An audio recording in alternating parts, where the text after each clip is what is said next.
Hello, and welcome to our lecture today that I have playfully entitled, Who Are Vishnu? We are going to be looking at avatars or incarnations of the god Vishnu, which we'll actually see as a strategy for coalescing a whole bunch of separate gods into one singular god and what that strategy entails. So let's get on with it. We are talking about the Puranas again, and today we'll be talking about avatars. So the Puranas, in particular, we looked at the earlier Puranas before. We're looking at the later Puranas. Remember that Purana means something like antiquary or just an old thing. We're talking about a group of texts between 800 and 1500, so sort of the later, most fleshed out Puranas. Now, in these later Puranas, the sort of Brahmin filter or the Sanskrit filter that Doniger describes has become sort of porous. Texts actually now will incorporate a wide range of non-Vedic and non-Brahmin material, including lots of local practices, regional deities, pilgrimage practices, and pilgrimage routes, sort of the route you would take when you go on pilgrimage and going to the different temples and pilgrimage sites, and the like. All of this is in service of sort of highlighting and glorifying the singular god to which the Purana is dedicated to. So if you had so in the Shiva Purana, all of these stories are in service of glorifying Shiva, for instance. Now, we can actually start to do a little bit of historical anthropology here, because we've been reading in the epics and in the Vedas about the activities of the elites. But here in these texts, we start actually getting descriptions of the activities of somewhat normal people and village folks. And remember that still to this day, 72% of India is still village. The language itself starts to change. It gets looser. It has a simplified set of grammar, simplified vocabulary, and it's significantly easier to read. But because of this looser grammar and vocabulary, it can be more difficult in some ways. The sort of quality of the composition decreases. People weren't working to get the exact right words in the exact right place, in the exact right meter. They were just kind of writing.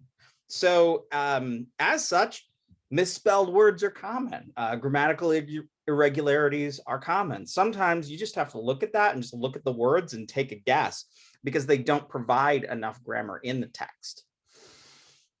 So what's happened here is a historical change. So Imperial Sanskrit, remember that the Guptas were always writing in Sanskrit. So Sanskrit was this sort of language of the kingdom, lingua franca of trade, a sort of military language, an imperial language. So what happens at this time period is courts and kings actually start using their regional languages. So they use Gujarati and Hindi. They didn't really have Hindi at the time. Rajasthani, and Marwari, and Bengali. All of these become the languages that kings are using instead of Sanskrit.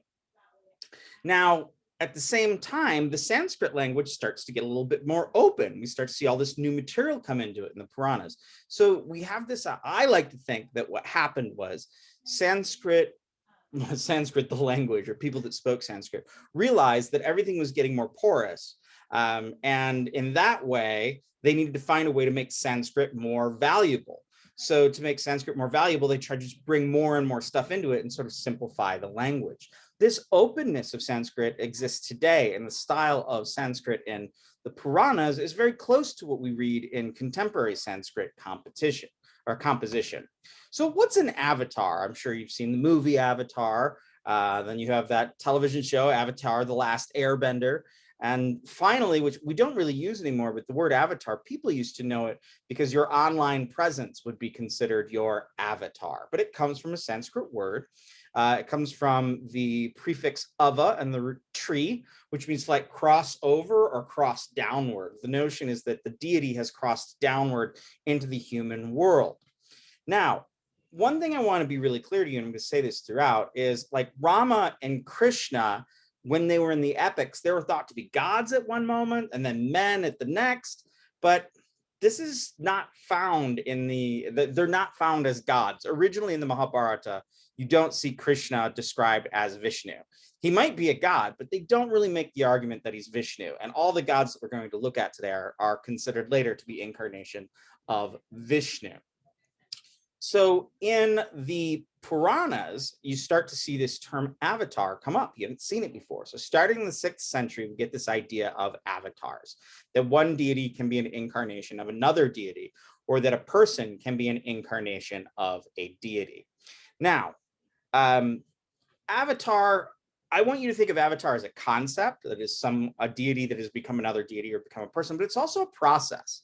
In fact, Hindu avatar ideas are sort of like a bricolage. What's a bricolage? A bricolage is when you show, when you have a piece of art that is made up of by all sorts of like little broken tiles of different colors that you put them together to create art from the one tile. Or it's like a quilt where you take all sorts of like different pieces of fabric, you put them together to make one piece of art gathered from discarded other pieces of fabric.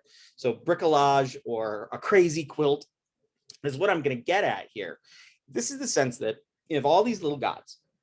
You can take them up, switch around their stories a little bit, say they're incarnations of Vishnu, and suddenly Vishnu gets to be a bigger deal. The little god gets to be a bigger deal. Some of the bigger gods that get incorporated into Vishnu, like Rama and Krishna, become a bigger deal. So the more gods you can put together and say they are essentially one god, the more prestige comes around that one major god, and the more prestige is lent to those specific small deities. So in this way, many gods are combined to become these avatars.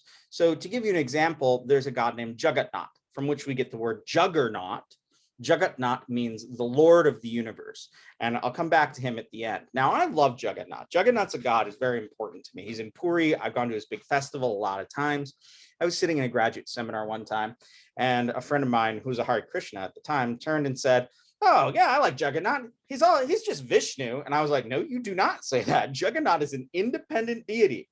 Other people claim that Jagannath is an incarnation of Vishnu, but Jagannath's existed for quite a long time and is his own deal. So when you just reduce him to Vishnu, well, for me, that's fighting words. And I wanted to punch him in the nose for saying that my beloved Jagannath was just Vishnu after all.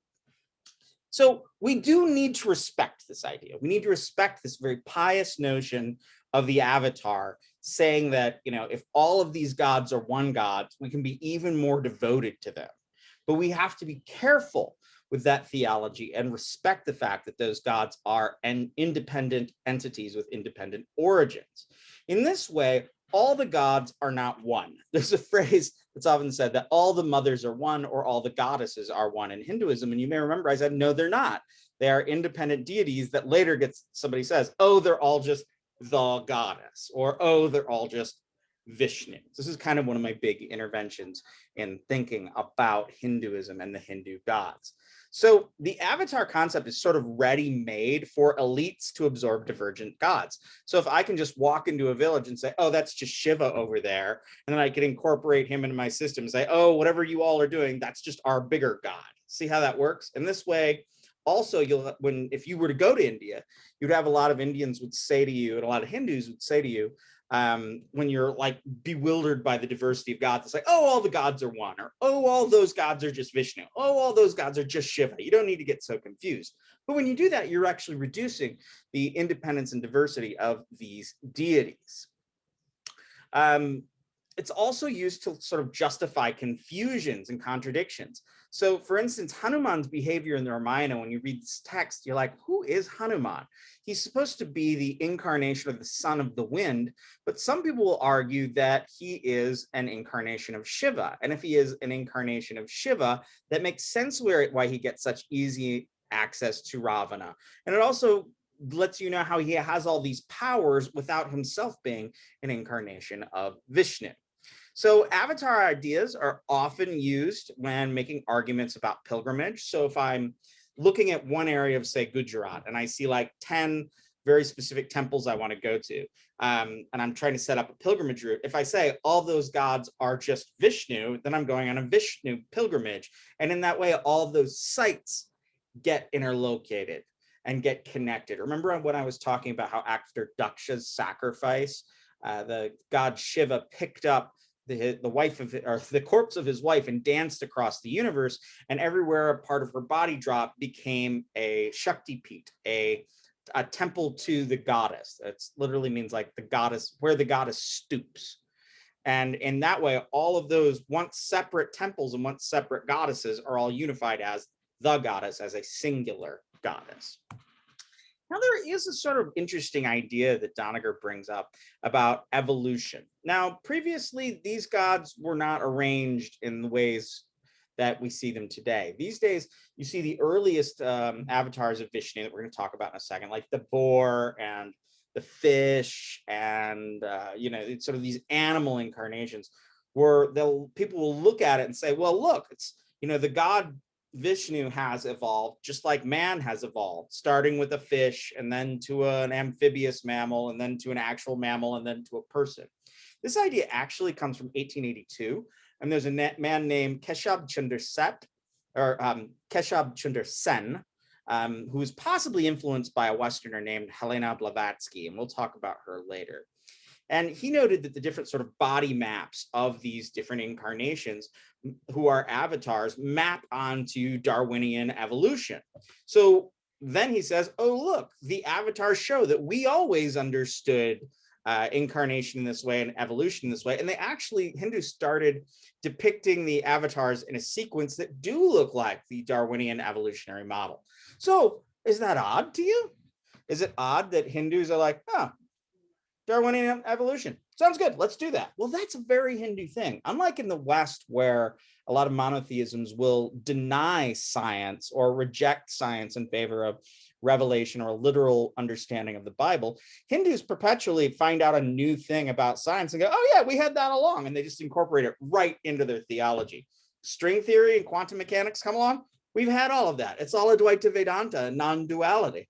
So somebody has an airplane, like, we've always had airplanes. Look at those flying chariots. So Hindus are different from sort of Westerners in that way, and that they are always incorporating new technologies into their religious worldview. New technology, new science does not challenge Hinduism. So I'm going to discuss 10 avatars of Vishnu below. But remember that none of these deities started out being incarnations of Vishnu. One of my advisors would always say that there's this great German movie called Even Giants Start Small. It's kind of a fun movie. I recommend it.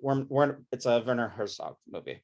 So anyway, these deities that I'm going to talk about that are said to all be Vishnu were originally independent, and through the process of calling them avatars, they were all sort of condensed together into a bricolage, into a crazy quilt of culture. My buddy Kaylee always says that bricolage is like a crazy quilt, and I like crazy quilt.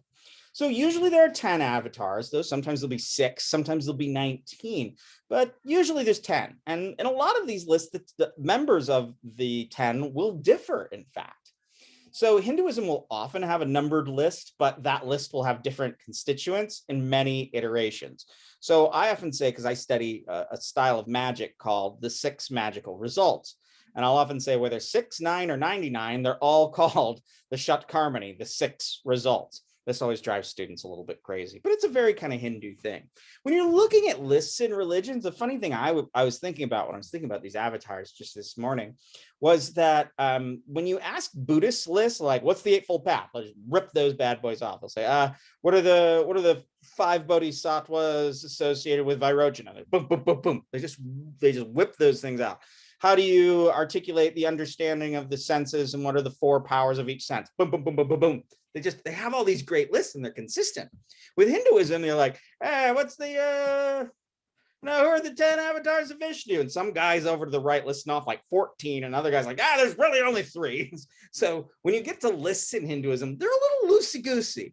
I actually think this difference is because Buddhists have a more rigorous monastic curriculum. So if you hang out in a Buddhist monastery, especially a Tibetan one, somebody will say, what are the 5 forms of valid reasoning? And then you have to defend what are the 5 forms of valid reasoning. And they have these lists that people really learn and work with and really know. Now, when it comes to this other notion of avatars, another thing I was thinking about is in Jainism, you have 9 prophets, 1 prophet for every age. These prophets are called Tirthankaras.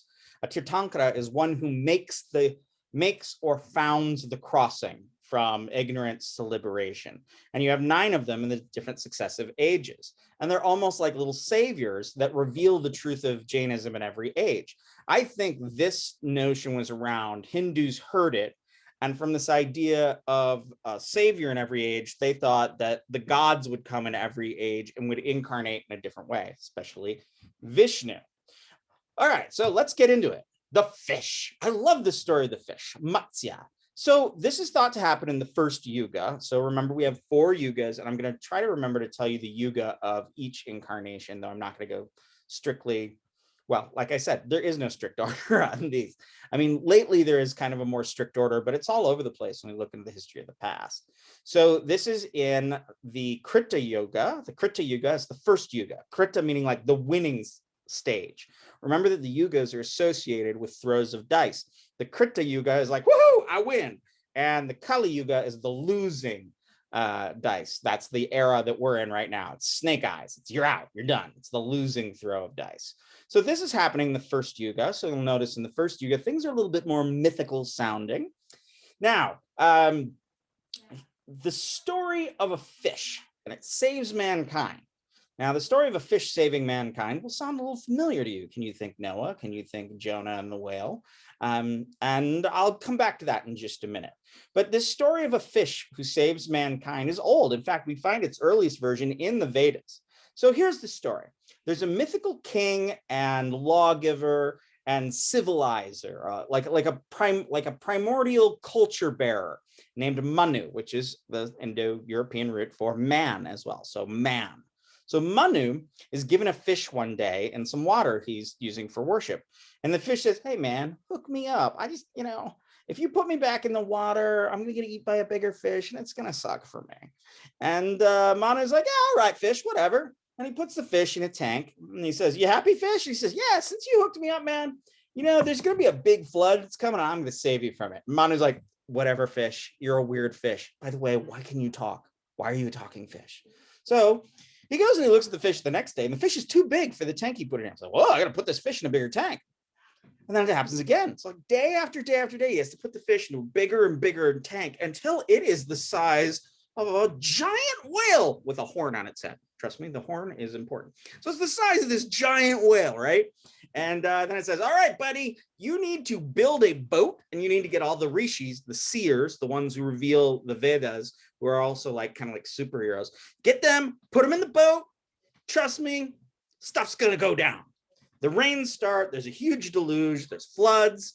And they get into the boat and the fish, they tie their boat to the fish's horn and the fish carries them up to the top of the Himalayas where there's high land and dry ground. And at this point, he has saved the rishis. So he saved the Vedas and he saved Manu, who is like your primordial king and lawgiver. So initially, the fish is identified with Brahma or Prajapati. Remember them from the Rig Veda. But later he becomes Vishnu. Now, this sounds really familiar to y'all. And you're going to say, it's the great flood that unifies all of our world mythologies. Let me throw down a little wisdom on the great flood here. We do have records of a great flood story all over the place. But when you really start looking at the details of the story, it's often not a flood. It's that there are primordial waters in general that aren't a flood. They were just always there. Or it'll be not a flood sent by God. It'll be a natural flood. Or it'll be a small flood. What we do have is we have people that survive a tragedy and they find dry land. They call this the earth diver myth. So you remember at the end of Noah, of the story of Noah and the 40 days and 40 nights, that he sends out a dove and it comes back with a branch. And that way he knows that it is true, that there is truly dry land out there. The story of finding that true land is the universal, not as much the flood. Just a little interesting side note. All right, what about the boar? The boar is pretty great. The boar, Varaha. Okay, so the boar is also an earth diver myth, as you'll see. Now, throughout Hindu mythology, you'll see boars that are demons that rampage across the universe, messing stuff up, being problematic demons. But here, the boar is an incarnation of a god, or as an independent deity, or as Vishnu, and he saves the earth from the waters. We'll see this in a second. So again, he establishes land or establishes dry land, or he saves the land. So later, Vishnu is said to emanate in the form of a boar to conquer demons. So that's a whole other story where he'll become the boar just to mess stuff up. But I want to look today at the story of the boar saving the lands from being flooded underwater. Okay, these events are thought to happen in the Satya Yuga, the second Yuga. The waters have overwhelmed the earth, and the waters are considered to be like a deity in and of themselves, or even a demon in and of themselves. So it's either that waters have overwhelmed the established earth, or that these are the primal waters that have always covered the earth. And this is happening at the time of creation. It's hard to say. So Brahma Prajapati, our original big gods in the Rig Vedas, takes the form of a massive, huge boar with big tusks. And that boar dives down into the waters. Now, this is important here. Boars in Hinduism and in Indian culture are considered amphibious. So they're known to swim. We don't often think of pigs swimming, but pigs can swim quite well. It's one of my fun pig facts. I love pigs. Anyway, so he becomes this gigantic boar and dives under the water, and he finds the earth and he lifts it up using his tusks so that it is higher than the waters. And then the earth, which is considered Bhudevi, a goddess, is established having dominion over the waters and being atop of the waters. So there you go. So either he established the earth or he saved the earth from being overwhelmed by the waters. He saves the goddess Bhudevi. In the Puranas, the boar becomes Vishnu. The turtle, Kurma. Now, turtles have sort of strange set of qualities in Hinduism. The turtle represents the yogi who has done pratyahara, who has drawn in his senses from the sense objects. A turtle sacrifice is sometimes offered at the beginning of placing stone to create an altar in the Vedas, or the first stone that is placed in a Vedic altar is thought to ride atop the back of an invisible turtle. This story is also set in the Satya Yuga, the second one. Now, the turtle becomes a part of a very, very famous story that you hear about a lot in Hinduism. This is the churning of the oceans. Sometimes the churning of the ocean is thought to be churning of an ocean of milk, in fact. Anyway, the gods and the anti-gods, the asuras and the devas, have decided to churn the oceans in order to gain soma, or amrit, the nectar of immortality. Not unlike if you churn butter, cream, or if you churn milk, cream and butter will come to the top. That's kind of what they're doing. So what the gods do is they take this great mountain, Mount Mandara, and they cut it off and flip it over. So it's an inverted mountain. And then they wrap around that inverted mountain Vasuki, or Ananta, the great cosmic snake. And then the gods get on one side because they've got it looped around. And this is how you actually use a fire drill as well, which we should have watched a video of that in the Veda section. But okay, it's how you do a fire drill. Anyway, so that's not a fire drill. You run out of the house, how you drill a fire. You make a drill and that makes a flame. Yeah, okay. So anyway, they're churning away, right? So they've got this mountain, they got a cosmic snake, you got gods on one side, you get demons on the other, churning back and forth. And what arises is poison. Poison arises first, the halal poison, which is kind of fun to say. So Shiva drinks the poison because he's Shiva, and he's kind of, he's Shiva, and it turns his throat blue. And from hence on out, one of his epithets is Shiva Nilkanta, he with the blue throat, the one who can hold the poison and drink the poison and not harm us. So they drilled it. They got rid of the poison. They're still drilling away, and then in another variant, one god turns into Mohini, the bewildering enchantress who distracts the demons, and then they don't get to drink the soma, and the gods drink the soma, and they're kind of screwed as per usual. The poor demons do not end up doing well in any of these stories. There's a lot of great art on this. I have one depiction over here, which I thought was going to be better, but it's still okay. Keep this story in mind. If you're looking at Hindu art, you'll see this story quite a bit. Okay, so those were our animals. Now, I like to think of these animal incarnations as being a sort of secondary revision. The idea is there were all these stories of animals doing crazy things, and then somebody comes back over it and says, oh, it's just Vishnu all along. We can unify all these crazy animal stories into one thing. Now, when I say secondary revision, I'm actually using a Freudian term in which a dream or a memory or a literary artifact is recoded to make more sense of it to the thinker or to hide ambivalences. So if I have a dream in which I'm If I had a dream in which I'm talking to my uncle, it's actually about a conversation I want to have with my father, but I can't really make sense of that, so I make it a story about my uncle. Freudian secondary revision is really interesting. Or you can think of it as what they call a screen image that you see in ufological literature. So it's argued that a lot of people, before they have abductions by aliens, they see an owl. An owl is commonly seen. And the idea is that the owl image isn't real. It's not a real memory. You actually saw an alien, but it revealed itself to you, or you could only understand it as an owl. And if you look at that picture, owls and aliens look a little similar. Okay, so now we're on to Krishna. Now we know Krishna a little bit. We've seen him as being kind of like the baddest mofo in the planet. God bless him. But here we see that there's a combination of three different entities in this Dwapara Yuga. It's the Dwapara Yuga one. We have boy Krishna, the child Krishna. Then we have Krishna, the warrior and king. And then we have the great god of Vishnu. All these three are separate entities that all get pulled together in a book called the Harivamsha, which is considered to be the appendix of the Mahabharata. It's often put at the end as like a final last book, and it just tells the stories of Krishna. And it's the first place we really see Krishna as a youth, Krishna as a warrior, and Krishna as a great god connected. So let's talk about some of these gods. So we remember that warrior Krishna is a grand ruler and fighter that we know from the Mahabharata. He's sometimes a god some places, sometimes he's just a very special man. In fact, throughout all of the Mahabharata, he's never declared as an incarnation of Vishnu, but these days when we talk about Krishna, we almost take it for granted that he is an incarnation of Vishnu. Well, boy Krishna, the child Krishna, which I would say is the most common depiction of Krishna in Hindu culture, is established after the epic, when a range of stories about a divine young man from the west of India are conflated with the warrior Krishna of the Mahabharata and the stories of that young warrior boy and the story of that young cowherd boy's childhood. So let's look at a few of them. How is Krishna born? Well, there was a wicked king named Kamsa.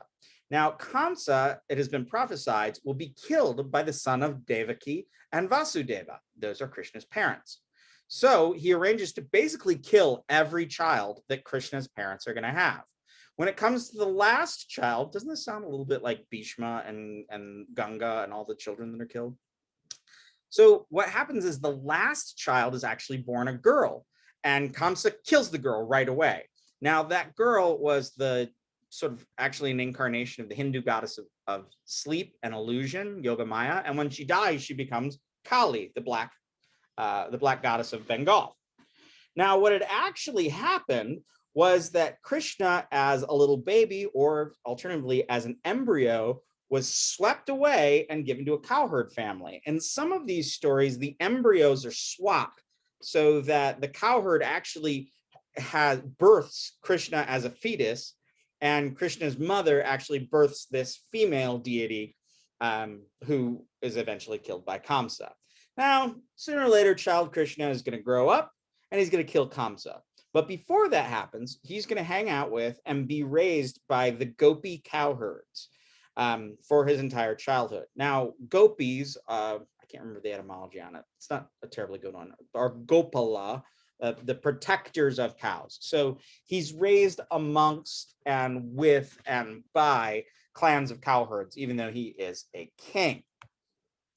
At one point, his adopted mother, Yashoda, looks into his little baby mouth and sees the entire cosmos in his mouth. And it's sort of passage that's parallel to the revelation of Krishna's true form in the Bhagavad Gita. And another very famous story, we hear about this Rakshasi named Putana, whose name means something like stinky. So this Rakshasi disguises herself as a beautiful woman, and she comes upon baby Krishna and tries to nurse him.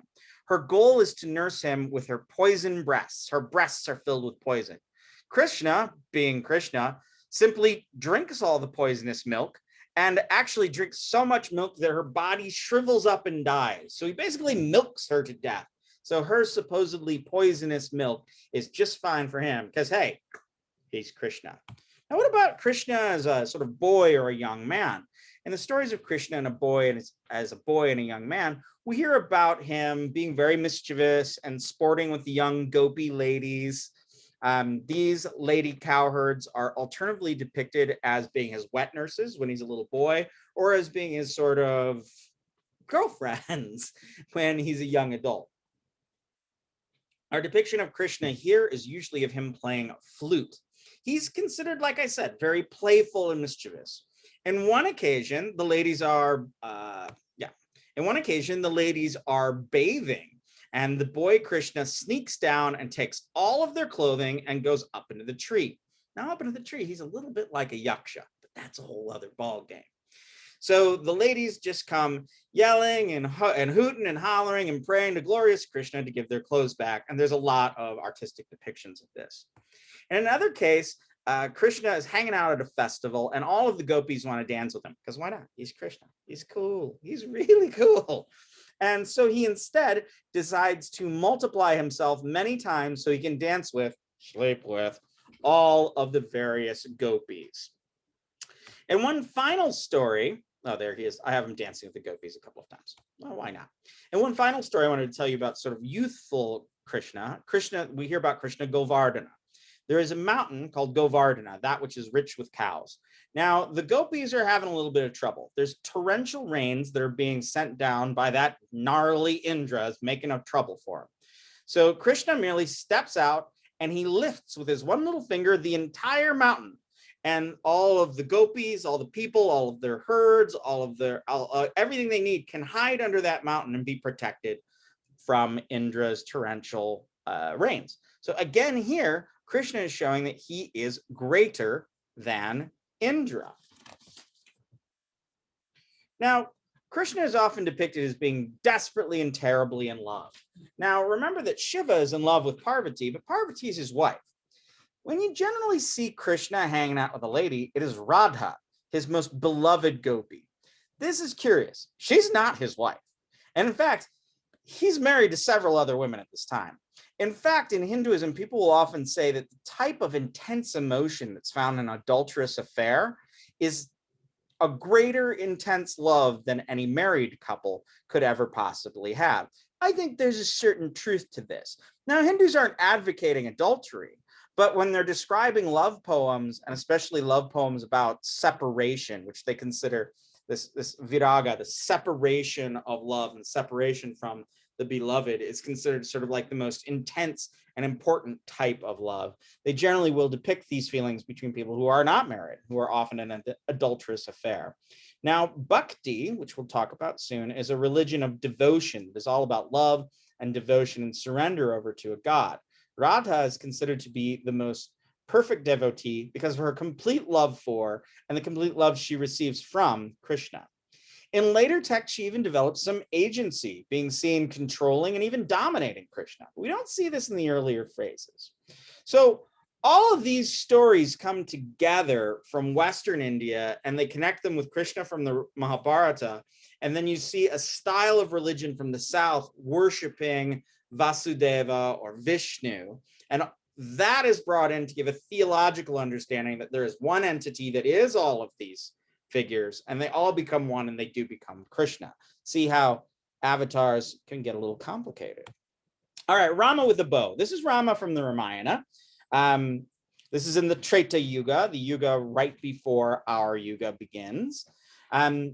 So what happens is Rama is just a hero in the Ramayana, but as the later versions of the Ramayana go by, one, his behavior gets cleaned up and it's a lot less ambiguous, but two, he's depicted more and more and more godlike. And actually, by the latest versions of the Ramayana, he is considered essentially Vishnu from the get-go. He becomes more and more of a god over time. To this point, in India and in Hindus will just say the word Ram for God. Rama becomes Ram. It's like the guy who was once a hero and then he becomes essentially God, and his name is synonymous with God. Sometimes this Rama is called Rama with a bow, to be contrasted with Rama with a flute, who would be Krishna, and Rama with an axe, Parasurama. We'll see him in a minute. The Buddha, the awakened one. So the Buddha is considered an emanation of Vishnu, because what isn't an emanation of Vishnu? Here, the gods and the anti-gods are fighting, as always, and they get to an impasse, and the anti-gods are winning. These asuras are winning because they're more pious than the gods. They do more sacrifices, they do more rituals, they recite the Vedas more. Another reason why I love Hinduism is the demons and the anti-gods are usually actually considered the good guys who get tricked by the gods. So again, this ambiguity in ethics that we saw in the Mahabharata is kind of baked into Hinduism. So the gods are having a problem. So what happens is Vishnu incarnates as the Buddha in order to convert the anti-gods so that they will no longer revere the Vedas and will no longer do sacrifices. So they're so busy doing Buddhism that they're not doing the rituals, not reciting the Vedas, and that allows the gods to defeat them. So Buddhism is considered a religion to distract the demons or even just bad people from practicing Hinduism so that the Hindus might have the power that they inherently have. It's kind of tricky. So this isn't a story about incorporating Buddhism into Hinduism, but about how Buddhism is a side effect of a conflict within Hinduism. That said, these days, Hindus are happy to accept the Buddha as an incarnation of Vishnu. And if you go to places like Sri Lanka, which is a Buddhist country for the most part, they go back and forth. Buddha is Vishnu, Vishnu is Buddha, back and forth, back and forth. It's kind of fun. I kind of like it that way. So other Hindus will say that Vishnu became the Buddha to create a new version of Hinduism, that is Buddhism, and they call it Buddhism, or they call it Hinduism for export, because Buddhism dies out in India, but it thrives all over the rest of Asia. In fact, contemporary Hindus will claim that Jains, Buddhists, and Sikhs are all actually Hindus under the law. Buddhists, Jains, and Sikhs do not agree with them. All right, Kalki, the one to come. And this will sound familiar if you start thinking about your stories of the Messiah in Christianity or in Judaism. So Kalki is the one who comes. He is, or the one who is to come. He has a large white horse and he carries a bloody sword. Now, remember that we're in an Indo-European tradition. So notions of messiahs and saviors at the end of an age, which definitely come from Christian millenarianism, Persian notions, and Shiism, and all sorts of different sort of messianic ideas that come from further west than east. These ideas creep into Hinduism because of trade contacts and military contacts with Christians and Persians. Now, this is also the only incarnation that we're going to look at that happens in the Kali Yuga. It is too common. We are in the Kali Yuga.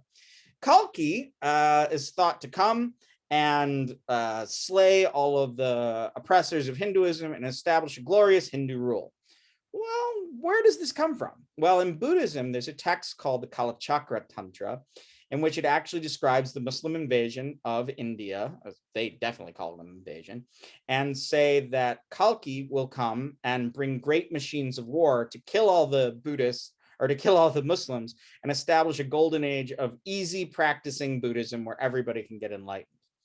Now, usually we have this idea that the yugas end on their own. The Kali Yuga ends on its own. Shiva closes his eyes. There's a big fire. Everything's over. But here, Kalki actually aids the resolution of this losing yuga, this Kali Yuga, and either sets up a new Krita Yuga, a new first age, a new golden age, or he sets up a purified age.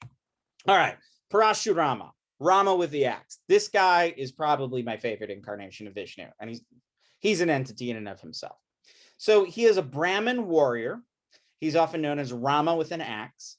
He conflicts with the Kshatriya class. So remember, he's a Brahmin, and he does not get along well with Kshatriyas. He will always defend the Brahmins using his might in war and magic. He's the perfect warrior sorcerer. He is also thought to have carved out the very land of South India in Kerala, or the Konkan. So southwestern India is said to be just like was said to be created by Parasurama, and that he is thought to have left his magic and his tantric lore there as well. He is a hybrid warrior sorcerer whose whole goal is to keep the Kshatriyas from having too much power, to keep them in check and keep them from getting too big for their britches and oppressing Brahmins. This is the Treta Yuga. So what's the story of Parasurama? Well, Parasurama's father was a Brahmin and his mother was a Kshatriya. His father, however, was insanely jealous. And he found out through his psychic visions and whatnot that his wife had been bathing and saw a king sporting amorously in the water with his queen. And she got very aroused, very aroused. And Parashurama's father gets just crazy jealous and mad. So he goes to his son and says, go cut your mother's head off. And he does it. And because he did it, because he had to obey his father, because he's devoted to his father says, all right, you killed your mom. Awesome. I'll give you 2 wishes. And he says, oh, yeah, Dad, these are my 2 wishes. Bring mom back to life, 1. 2, get rid of any sin from killing mom and the memory of anyone witnessing that killing. And Parashurama's father begrudgingly gives him those 2 boons. Now, Parashurama is still upset about the fact that he got kind of tricked into killing his mother. So he goes on a pilgrimage and probably went to Kerala. And while he's away, his father has another conflict with a king, and the king kills his father. Parashuram discovers this when he returns, and he promptly kills every single Kshatriya male alive. And being a bad mofo, he actually takes all of their blood and makes 5 large lakes. And there he does water ablutions, offerings of water to the gods using their very blood. Parashurama, bad dude. Anyway, so we saw him in the Mahabharata, you may remember, as a powerful and terrifying character who grant weapons and training to Drona, Bhishma, and Karna. But we get no sense in the Mahabharata that he is an incarnation of Vishnu, or any sense that he shares the same essence as Krishna. So that's why this sort of avatar thing doesn't work. You have Krishna as Krishna and Parashurama at the same time. How can they both be incarnations? It's tricky. All right, the dwarf, we got 2 more to go. The dwarf, or Vamana. This is a really old story of Krishna as a dwarf. So as a dwarf, we see this story about a dwarf in the Rig Veda, and it's really vague. And the dwarf is also known not only as Vamana, but long strider or 3-stepping man, as you'll see why in a second. This happens in the Satya Yuga, the 2nd Yuga. So there's this demon named Bali. There's always a demon named Bali. And Bali means something like sacrificial gift or tribute. Anyway, so Bali has 100 sons, and he engages in incredible rituals and sacrifices. He's a demon, but he's a really noble demon, and he's just constantly reciting the Vedas and doing tons and tons of rituals. So obviously there's going to be a problem. He is so pure and so good and does so much ritual that he eventually conquers the heavens and the earth based on his nobility and his ritual career. He takes over the entire universe due to his sanctity, wresting the power away from Indra.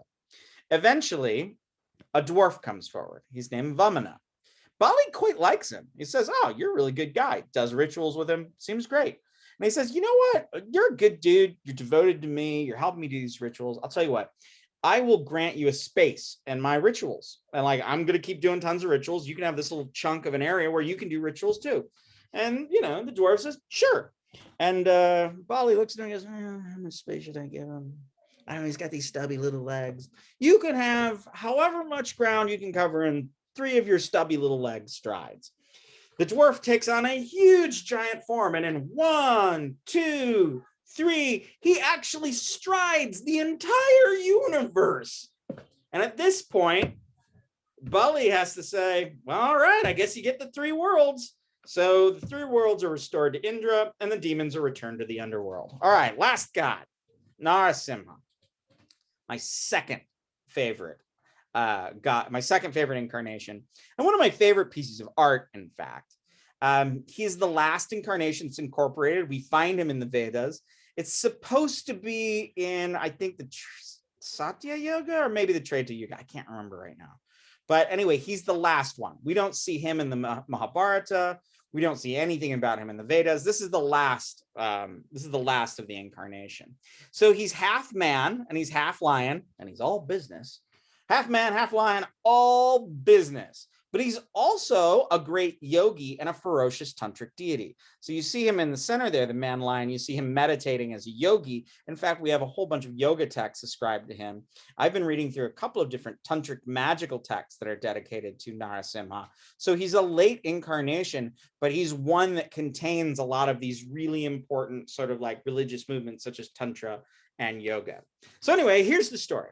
There's a demon king, or maybe he's just a sketchy king, named Hiranyakashipu. He's a demon. Yeah. If I remember, yeah, he is a demon. There's always a demon king. So he's doing a whole bunch of rituals and whatnot. And of course, he gets a boon. He gets a wish from Brahma for doing so many rituals. Whenever somebody gets a wish from Brahma, things don't end well. So he takes his wish, and his wish is that he cannot be killed inside or outside a building. He cannot be killed at day or night. He cannot be killed on the ground or in the sky. He cannot be killed by any weapon or by any fist or hand. He cannot be killed by man nor beast. He would not, could not in a box. He would not, could not with a fox. He cannot be killed neither here nor there. No one can kill him anywhere. That was kind of fun. Okay. Now, Hiranyakashipu, who's the name of this demon, has a son. And his son is named Prahlada. Now, the son is like, you know what? You're a demon. You're sketchy. And he's like, come on, let's do rituals and be cool. We're demons. And the son says, nope, I'm going to be dedicated to Vishnu. I like Vishnu. And Hiranyakashipu is like, no, I'm awesome. The rituals are awesome. Indra's awesome. Those are awesome. Vishnu stinks. Down with Vishnu. So anyway, eventually, the son just keeps irritating the father. And the father says, if your Vishnu is so powerful and he's everywhere, then he must be in this pillar here. The big pillar in the middle of their castle. And he strikes the pillar with his mace, with his big, powerful club. And what happens? Well, emerging from the pillar is Narasimhan. He's neither man nor beast. And he grabs him up with his claws, neither hand nor weapon, and he pulls him up on top of a wall, neither inside nor outside, and at twilight, neither day nor night, he rips his belly open with the claws and kills him. The art on this is incredible. I should have found a really nice stone piece. This is a really beautiful piece of art, but you can get a sense of it on the left with just kind of like how wild and ferocious it is. It's pretty great. He ends up kind of getting married to Lakshmi, and many people, as you can see from the devotional picture on the right, worship them as Lakshmi Narasimha, as sort of one god. The art is great. Okay, so finally at the end, who are Vishnu? Are Vishnu all of these creatures, or are Vishnu a old god who gets associated with a lot of things? So I've given you a picture here of Jagannath, whom I was talking about earlier. Jagannath is an independent deity. So he's Jagannath on the right, and then his brother Balabhadra, who's also Balarama, and his wife Subhadra is on the left. Or no, that's his sister. Sorry. So you've got all these deities, and they have this kind of wild look about them. These also get said to be incarnations of Vishnu, even after Narasimha. In fact, I would argue that Jagannath was originally a Narasimha, but that's a whole other ballgame. We'll talk about that later. We'll talk about that later. Anyway, so Jagannath becomes an incarnation of Vishnu later, showing that you can even keep switching it around. I swear if there was somebody really important or a really important new god, that would get rolled into the incarnations of Vishnu. So the incarnation or the avatar thing is a bricolage strategy, putting together lots of parts from like broken bricks and whatnot and broken pottery to create one artistic whole. It's a bricolage strategy for incorporation and appropriation. All those little gods become under the dominance of the big god when the big god declares that they are an incarnation. This is a serious theological argument, and it's important because people do get a lot out of seeing all the gods as being one and all the gods as different sort of avenues to understand the one essential truth. But these gods are really worth looking at on their own because they're not incarnations. They are independent deities. So that's why I wanted to punch my friend in the nose when he looked at Jagannath here and said, oh, he's just Vishnu, because Jagannath's his own thing. All right, so we've been through it. We have talked about avatars, and next we'll be on to something else. I hope you enjoyed all these stories this week. I enjoyed telling them. So I will see you next time.